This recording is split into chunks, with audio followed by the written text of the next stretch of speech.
Your career as a footballer. Now, a lot of people hear you talk, and funny guy, and you take the mickey out of yourself. But you really played, intelligent. you played in a period of time that you did see it all, didn't you? You were drafted 2003, end of 2003, high draft pick. Again, researching for this interview, did not realise you were a top 20 pick. Wowee. I like that you said top 20. Yeah. Exactly number 20. So, top 20 pick. Mm-hmm. You come to the club. You debut in your first year, round 10. So, how many games did you play in your first year? Have I written that down? No. 10 or so? You played a few. 10 or so. You played 10, didn't you? It was around that, yeah. And then the very next year, the club plays in the Premiership. Plays in the grand final, 2005 grand final. And you play. How did you actually get into that midfield? That midfield was Cox, Judd, Cousins, Kerr, Braun, Embley, Fletcher. What were you doing? Stengel What were you To be honest, I don't actually know. What position were you playing in 2005? I was playing midfield. So I came into the club thinking I could break into the greatest midfield of all time. Easier said than done, but you did. Somehow I did. The 2005 season was a weird one for me. I especially the grand final itself. I had a stinker, to be honest. I think I got injured like round 16 or something. I don't think it was a long injury, but couldn't break my way back into the side. And we ended up having a couple of injuries in prelim. So I think Michael Braun went down. Well, you didn't play in the prelim? Nah, I didn't play since round 16. What? And I was at the old Perth Demons. I hadn't played any footy for about a month. What? And then we had literally three or four injuries. So For I the think grand Casey final. Green came in. I came in. Travis Gasper maybe came. No, he played. Anyway, there was 3 or 4 changes. So I was a bit underdone, and I'm not making excuses. I didn't live up to my own expectations for that game and go overawed by the situation. But I think we spoke about it the other night, so I don't want to overdo it. No. More people listen to this. It's just okay.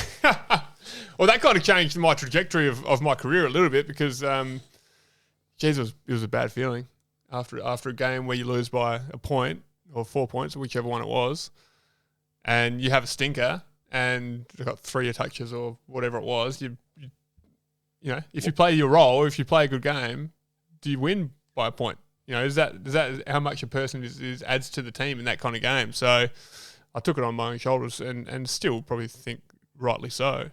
But that's pretty hard for an 18-year-old, 19-year-old. And I was in a bit of a state for the next few weeks. Why did you play so poorly? On hindsight, always 2020. Why did you not prepare? You weren't ready? Just sort of any other game? Over prepared? Yeah. Look, with the value of hindsight, as you say, and being a bit older, not playing for a fair while before that game, I think played a factor. But at the time when I analyse the game, I think I just spent it before I had it. I was training really hard. I was trying to impress on the training track because that's all I could do. My goal was to break back into the side. So when you get told by Woosher on a Thursday that you're playing in the grand final, all that work I'd just done for the last 10 weeks, I felt like I'd achieved my goal. So it almost like I made it. I did what I needed to do. Do you remember? And not that I didn't want to play good in the game, but I probably didn't think, okay, well now the hard work starts, which completely changed the next year. Do you remember the Premiership parade and all the extras? You remember Yeah, I remember it. I probably don't remember. I was lucky enough to play in 3 grand finals. I probably remember 2005 the least. It's a bit of a blur, to be honest. I remember the post-game and the feeling around it, but I don't really remember the game too much or the preamble. I don't really remember getting told I was playing. 2006, I basically remember it all. I don't know if it's because it was a more joyous experience and I haven't blocked it out of my mind, but I remember when Woosher told me I was playing. I remember the parade. I remember the feeling before the game. I remember certain things throughout the game and obviously the feeling afterwards. But 2005, I know they say, you have to lose one to win one, which is obviously completely incorrect. But I think it prepared me for the rest of my career and kind of changed, as I said, the trajectory of who I wanted to be in a team. I never wanted to experience a feeling like I let my team down and didn't play my role. Whereas before that, I was a young midfielder. To be honest, I was a bit brash. I kind of considered myself as a contemporary to those guys you spoke about, and that I'd be in a midfield and hold my own with them. Whereas then after that game, I was just kind of like, I just want to make sure I don't fuck up again, basically. Yeah. And probably set my tone towards the back pocket. Well, they didn't move you to the back line then because 2005, your second year in the AFL, a losing grand final, you got your chance to redeem yourself in 2006. So what changed? Everything? Everything, yeah. So I probably just had a sole focus, and it wasn't just me, the whole club. You know, I'd probably never again experience what it felt like to be part of that next season or pre-season. The sole focus. One of the great things about playing with some of those names that you said in the midfield is everyone knows they're supremely talented, but they're some of the hardest working guys that I've ever come across in football. And I wouldn't be surprised if they're some of the hardest working guys you've ever come across in the history of the game. The Chris Judds, Ben Cousins, I think people know how hard he would push himself on field, but off field just as hard. Daniel Kerr is a play hard, work hard kind of guy. That midfield was stacked with guys that wanted to get the best out of themselves and would push themselves to the absolute limit. So I was lucky enough to learn off those guys at that time as well. And they took it to a new level in that pre-season. Do you remember how many people played both 05 and 06? How many of the team? It would have been a fair chunk. Yeah, there was a few guys like Nico and Gardy, Ashley Sampi that played 05. Gaspar, Casey Green. So it's probably, actually it's probably 6 or 7 that didn't play the next year. We were a lot more settled coming into 06. Like we hadn't had injuries for a while. Like everything was going our way. The chalk and cheese in terms of our lead up to the game itself. The result, not chalk and cheese. They both could have gone either way, but the feeling going into the game was completely different, and completely different for me. Like, I had, I don't want to big note myself, but I had a pretty good final series leading up. I was starting in the midfield for the last 6 or 7 weeks. You were one of the best in the prelim. I read that somewhere. You had like 25, 26 touches in the prelim, didn't you? You'd remember. Yeah. Adelaide Oval. Yeah. Kicked the winning goal. Homecoming. Kicked the winning goal. Snap on your left. Had 30-something the week before Was it a snap against on your Bulldogs. No, it was a snap on my right. Big It was about snap. 50. Yeah, it was big. Got us to win, whatever. So confidence in the year before would have been riding high. But for that year, it didn't feel like anything was worth it until we kind of won. Obviously every year felt like that, but I think the other good thing about playing in a midfield like that, and to be honest with not just the midfield, the team as a whole, they had a fair bit of confidence.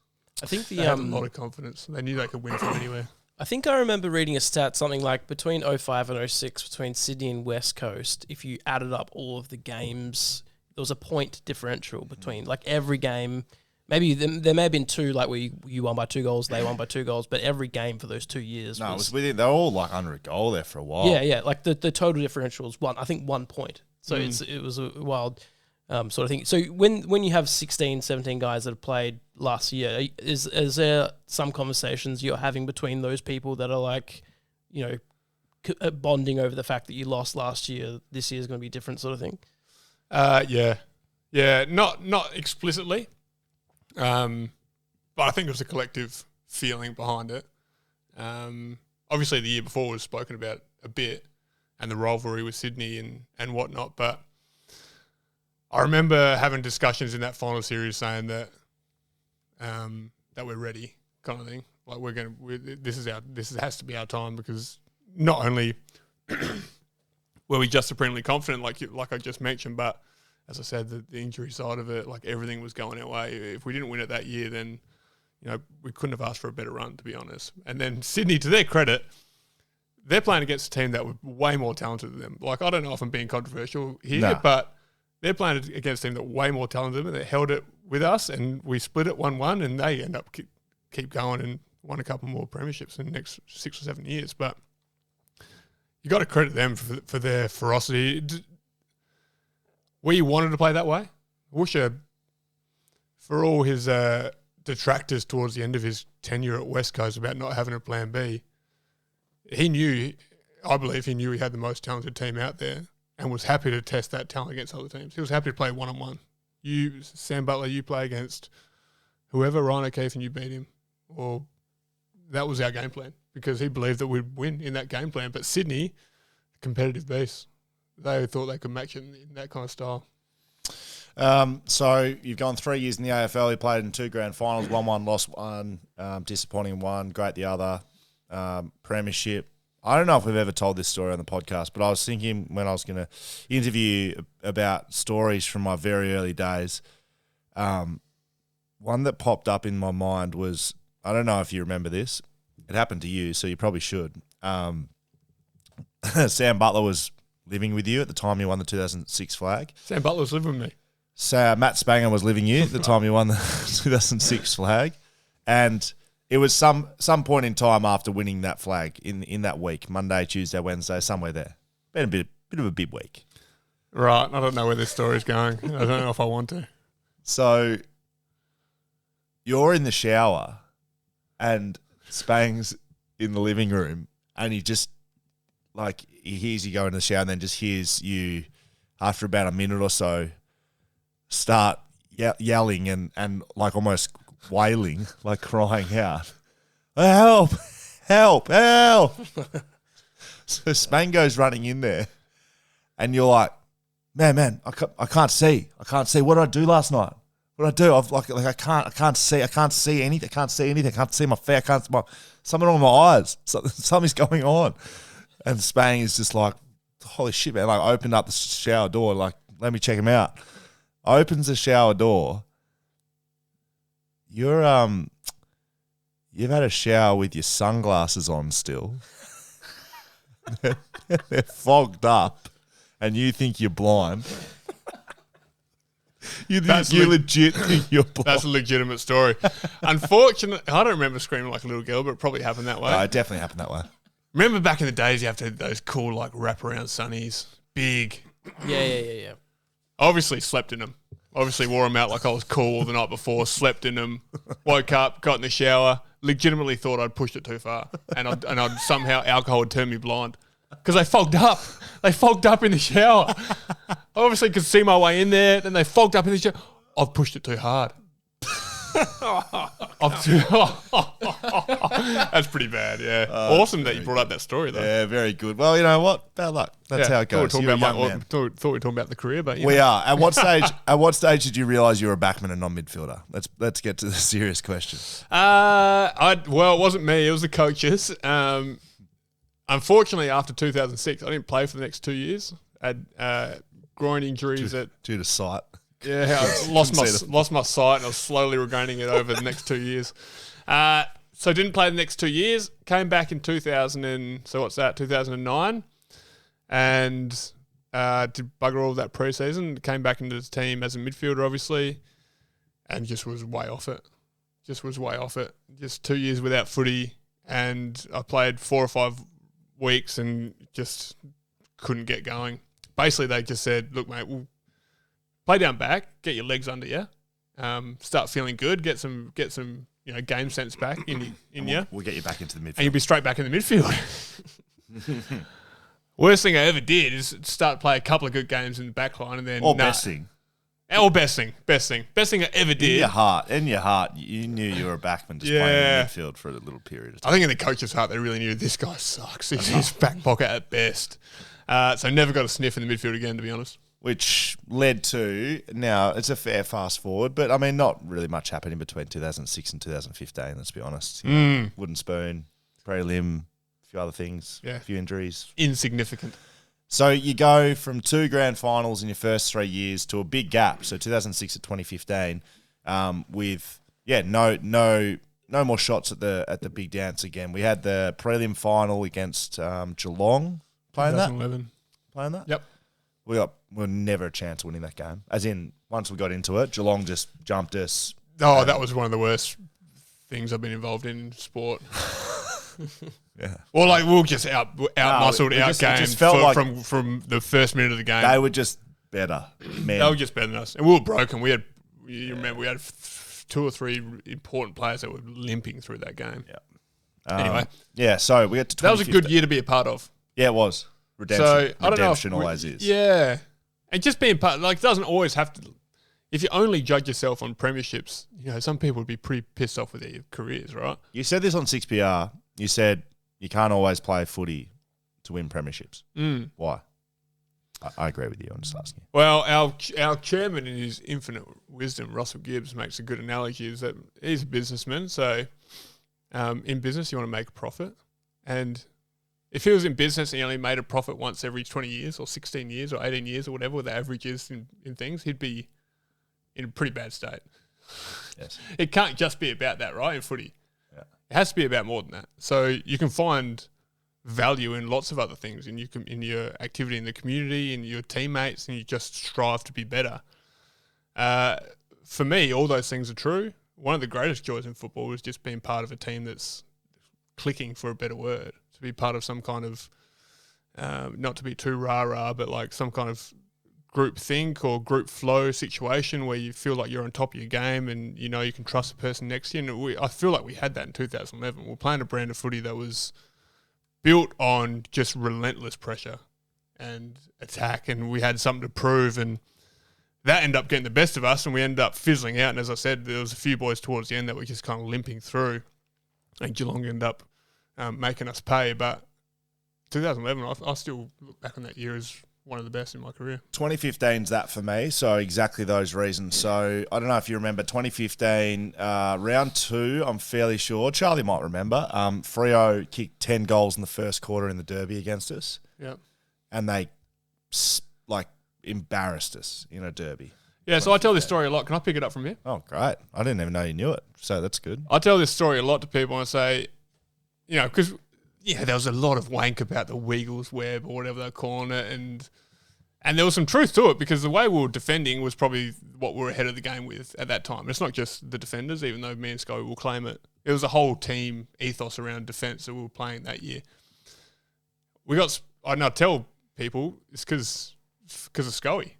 Because we went down this path. This is why he brought it Does up. he? Yeah, I don't know if he's told this story before. I have not, and I didn't know you knew this. We went down this path, and I'm a bit of a vanilla guy. I'm a bit of a traditionalist. I like the one-on-one stuff that you look back at your study career and you're often reminiscent of it.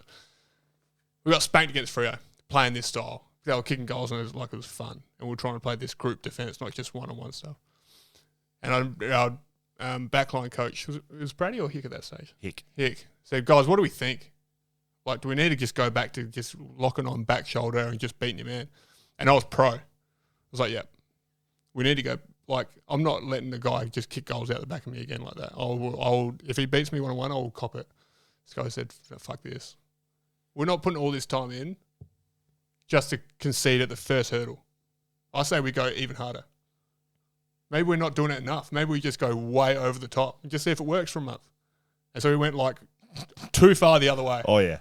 So we're like, let's play right off our men. Let's see how aggressive we can be. Let's not even go near them. Let's just play so aggressive that they have to just react to us. And we're like, because it kind of got the boys up. We had a young squad at the time. They're like, yeah. And I was thinking, you fuck. We're going to get 25 goals kicked in us next week. It's because of you. But it just started clicking. And to be honest, we were really lucky that we had a couple of guys in our backline that could take intercept marks like they were going out of fashion. So that helped us a lot. But one thing you really need as a footy club when you have success is an identity.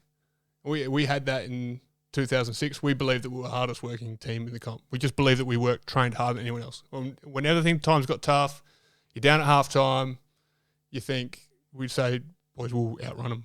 Just work harder. And for us at that time, we just thought we were smarter and more aggressive than any other team. And that was a pivotal moment of it. Was that where you were going with it? No, not at all. I just loved playing that year because it was this bunch of, like the back line especially. Like when you're in the back line, you don't have much to do with the midfield or the forward line or anyone else really. You got to look after each other and you set the play up and you save the play for whenever else stuffs up. So that year was the best as a back line. 18 was good too, but I probably was in and out of the team a bit more. 15, I was a real leader in the team. I really wasn't trying to tie you into that, but just exactly that. We had this style that it used to be funny when they'd cover it in the press because and even coach. I remember Damien Hardwick. We played them at the G on a Friday night, and we just I remember going to the game. It's Friday night, boys. We're going to show everyone what we can do. Let's be like it was just that was our thing. Like let's be even more aggressive than you. When you get to a point in the game or a point where you're on your man and you're standing 15 metres off him and the ball's getting moved, when you're trying to make that decision of should you go back or forward or be aggressive or get towards your man, be aggressive. Just attack. Like just make a decision that's attacking. Like if you just go and bump the person 10 metres in front of you, someone behind you will cover you. And so it was actually fun. It was a fun way to play. So we made a grand final that year, your last grand final. You played well in that again, I believe. Although 2015 for me is like 2005 for you, probably. I didn't play very well. I don't really remember a lot of the game. I remember being out of it pretty early and on reflection, not preparing it for it well. Not playing well, not handling it well. And I didn't handle it well for a couple of years after. Sounds like a little bit like you, but I mean, you were able to go and win a grand final the next year. But 2015, it's the last one you played in. Reflections? Well, first of all, it would have meant exponentially more to me if we won it.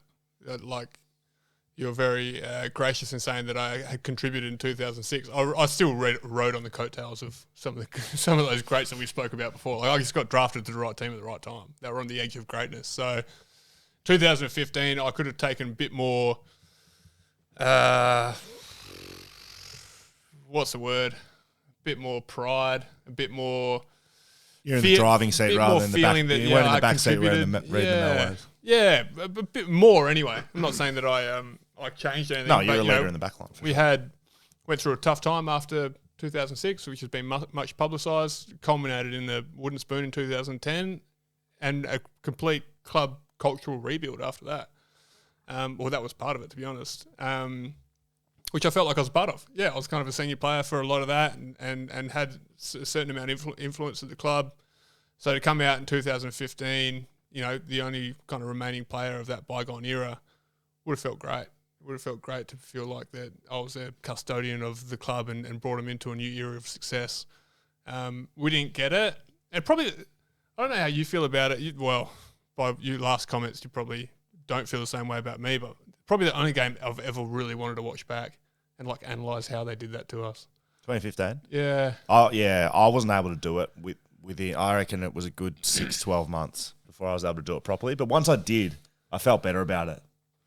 I haven't done it. I really want. I still. It's a lot worse in your mind than it actually is. Yeah. There were some big moments in the game of 2015 that really turned the game. Oh, that's probably my only thing.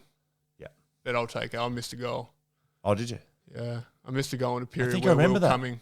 Me, Pritter, 3 senior players in a row kicked points. We should have kicked goals. So you still haven't watched it back? No, but I'd really like to. Obviously Sam Mitchell, who came to the club late in the career, and he was over in Melbourne. We kept trying to tee up a time because he'll get the behind the goals vision and analyse what the frick went on. Because I don't know, I was out there, and Simo said to me after the game, he went through all the senior players and basically told them how they fucked up, and just said, "Look, mate, you didn't prepare the boys as good as you should have." Which I'll take that completely on the chin, and he's correct. I remember being out there whenever it was that the game was over, late in the third or early in the fourth. You're thinking, I don't know how to change this game.